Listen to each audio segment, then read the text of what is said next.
Hold on a second.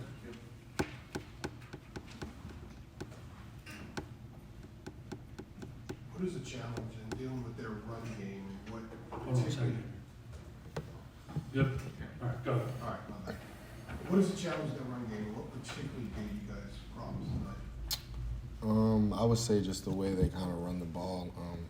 With their scheme, basically what they're trying to do is block everybody down, crack the safety, and make the corner tackle, get their running back in space into the field, which is a challenge. You know, that's a little bit harder for cornerbacks. That's not their world sometimes. But that was just kind of what their scheme was. Was this a situation where you knew what they were going to do, and they just did it, and y'all couldn't stop it when it comes to the run game? Is that like how you felt, or I mean? I don't know how to answer that. Like, you know, we came out there. I thought the guys played hard, but hey, they're a good team. Credits to them. They gave us, you know, a few wrinkles, and then they were able to run the ball pretty well.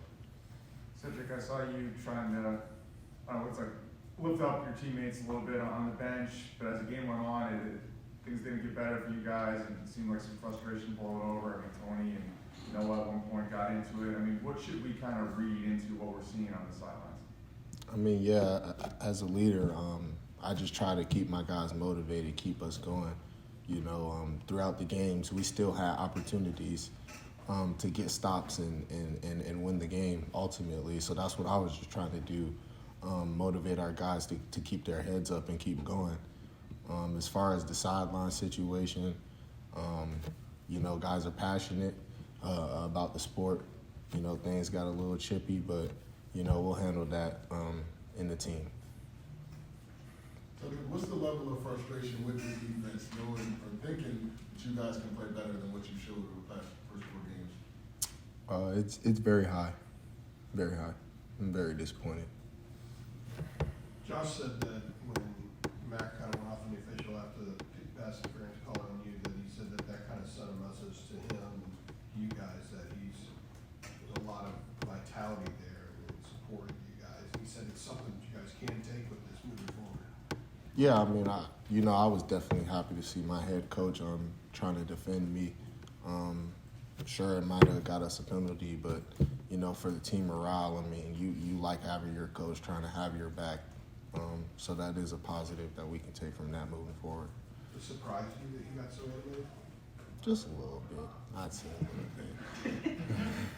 Cedric, did the official explain what he said he did on the pass interference? No, I didn't ask him, and he didn't come up and tell me, so I'm not sure. Cedric, how do you deal with this disappointment? You said very high, very disappointed. Like, how do you personally, you're one of the guys who leads this defense, they look to you like, is it, you know, do you go in there and try to scream the paint off the walls? I mean, what, you know, is it a bunch of individual conversations? Like, how do you try to approach this? I mean, like you said, obviously I'm very frustrated.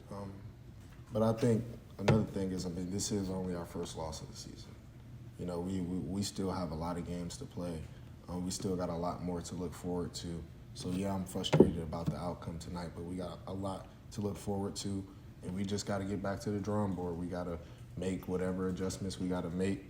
We got to do whatever we got to do to get, you know, everybody on the same page so we can, you know, meet our goals for the rest of the season and win the rest of the games. Cedric, for a team like Notre Dame that's sort of historically known for pounding the ball the entire game, as a linebacker, do you sort of take note of that, and how does that impact their passing game?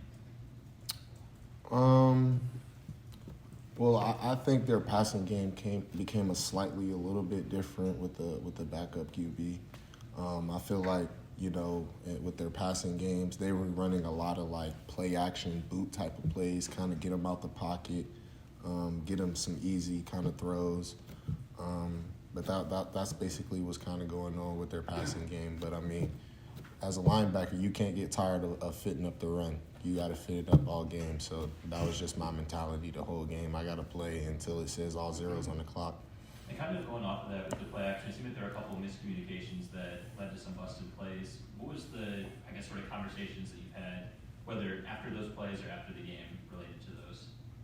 I mean, yeah, I mean, obviously we point whoever it is out and we say, hey, you know, I mean, usually if you a busted coverage, I mean, you kind of know when you do it because, I mean, it's busted coverage. But, I mean, it's just rallying together, be like, hey, we got to be better. We got to have our eyes better so we don't bust coverage. The good thing that Noah said what he said to Tony after the penalty there in the fourth quarter. What was the question? Was it a good thing that sort of Noah Taylor looked like he confronted Tony Grimes? I don't know if that's the right word, but he looked like he had some words for him. I mean, is it I mean, a good yeah. thing that he's sort of checking him in that? I mean, I have no comment on that. We're just going to handle that with the team. I have no comment on that. All right.